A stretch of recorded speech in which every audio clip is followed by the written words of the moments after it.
हर हर महादेव। जय झूलेलाल। अॼु मां तव्हांखे ॿुधाईंदसि सूमर जे विर्त जी कथा, अर्थात सूमर देवता जी कथा। त सभई प्रेम सां चओ, शंकर भॻवान जी जय, भोलेनाथ जी जय। हिकिड़े ॾींहुं भॻवान शंकर कैलाश पर्वत ते पार्वतीअ सां गॾिजी चौपट रांदि करे रहियो हो। हुननि 5 ततनि जो पुतलो ठाहे हुन में पंहिंजे अपार शक्तिअ सां साहु विधो ऐं उन्हीअ जो नालो इंसाफ़ कंदड़ रखियाऊं। जेतोणीकि हर का रांदि भॻवान शंकर पए खटी, पर तॾहिं बि उहो इंसाफ़ जो पुतलो ईअं ई पियो चवे त माता पार्वतीअ खटियो।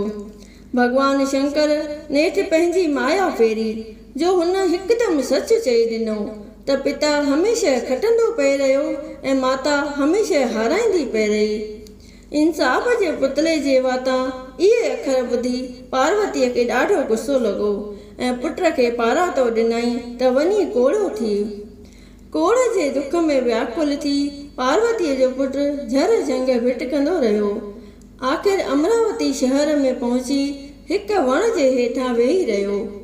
कुझु ॾींहंनि खां पोइ सावण महीने जे पहिरें सूमर ते के गोपियूं शंकर भॻवान जो विर्त रखी सॻड़ो ॿधी मोटियूं पए त हिक गोपीअ जी नज़र हिन जहिड़े इंसाफ़ जे पुतले ते पई। गोपीअ खे दिलि में दया अची वई। सो छा कयईं जो हुन कोड़े जे सॼे हथ में सॻड़ो ॿधी कुटीअ लप खणी हुन जे वात में विधाई। सदा शिव शंकर भोलेनाथ भंडारीअ जे अद्भुत कृपा सां हिकदमि उन जो कोड़ लही वियो। तॾहिं हुन कोड़े उन्हीअ गोपीअ खां पुछो त भेण, हीअ सॻड़ो छाजो हो? गोपीअ चयसि त अदल, इहो सॻड़ो सदाशिव शंकर भोलानाथ भंडारीअ जो हो, जो सभई मनोरथ पूर्ण करण वारो रिद्धियुनि सिद्धियुनि जो दाता आहे। हिन जी विधि हिन तरह आहे त सावण महीने जे पहिरें, ॿिए या चौथे सूमर ते शंकर भॻवान जो विर्त रखिजे। कणिक जो अटो, गुड़ ऐं गिहु टई सवा पाव या सवा सेर, मतिलबु त हिकु जेतिरो वज़न हुजे। हुननि मां हिकु जेतिरे अंदाज़ जा हिकु जेॾा 4 लॾूं ठाहिजनि। उन्हनि मां हिकु भॻवान शंकर खे भेट ॾिजे ऐं बाक़ी 3 लॾूं पंहिंजे कतब आणिजनि। कंहिं कुंवारीअ कन्या खां हेड़े रंग जूं कचे सुट जूं 4 तंदूं वटाए उनखे 4 गंढियूं ॾेई सॻड़ो ॿधिजे।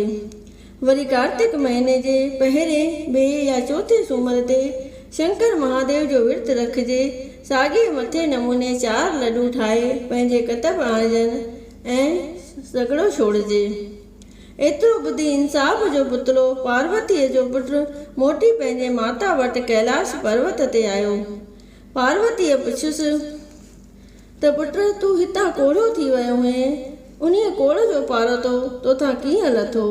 इंसाफ़ जे पुतले माता खे मुंड खां वठी पिछाड़ीअ ताईं सारी वार्ता जीअं जो तीअं करे ॿुधाई। पोइ त पार्वतीअ बि अहिड़ो महापौतर विर्त जो पालन कयो।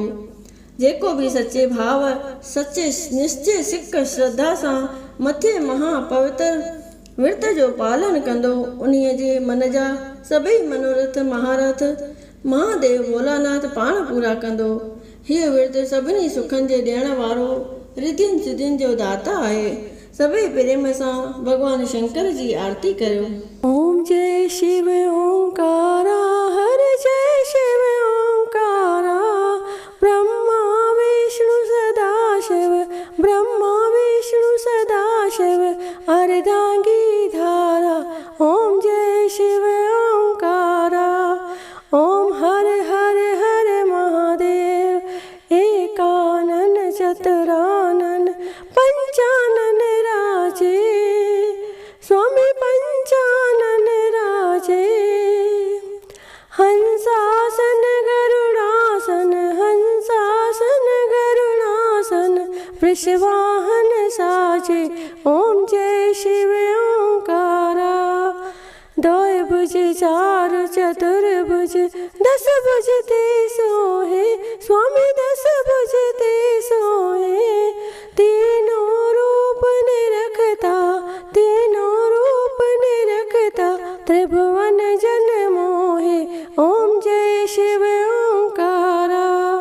अक्षमाला बनमाला मुंडे माला धारी स्वामी मुंडे माला धारी चंदन मृग मद चंदा चंदन मृग मद चंदा भोले शुभकारी ओम जय शिव ओंकारा श्वेतांबर पीतांबर बागांबर अंगे स्वामी बागांबर अंगे सनकादिक ब्रह्मादिक सनकादिक ब्रह्मादिक भूतादिक संगे ओम जय शिव ओंकारा कर मध्य चकमंडल चक्र त्रिशूल धरता स्वामी चक्र त्रिशूल धरता जग करता दुख हरता जग करता दुख हरता जग पालन करता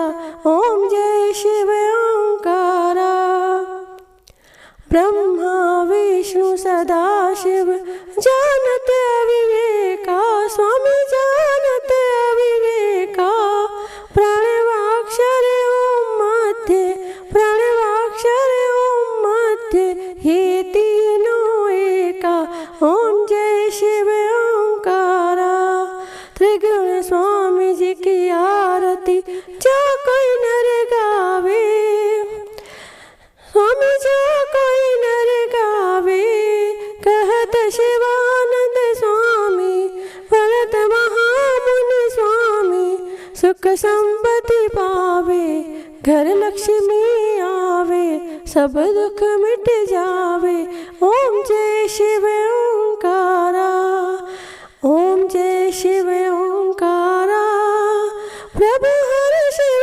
ओंकारा ब्रह्मा विष्णु सदा शिव अर्धांगी धारा ओम जय शिव ओंकारा कर्पूर गौरम करुणावतारम संसार सारम भुजगेन्द्रहारम सदा वसंतम हृदयारविंदे भवम भवानी सहितं नमामि मंदारे माला कुलतालकाय कृपाल माला शशिशेखराय दिगंबराय च दिगंबराय ओम नमः शिवाय ओम नमः शिवाय त्वमेव माता च पिता त्वमेव बन्धु च सखा त्वमेव विद्या त्वमेव सर्वं मम देव देव गुरुर्ब्रह्मा गुरुर्विष्णु गुरुर्देवो महेश्वरा गुरुर्साक्षात् परं ब्रह्म तस्मै श्री गुरुवे नमः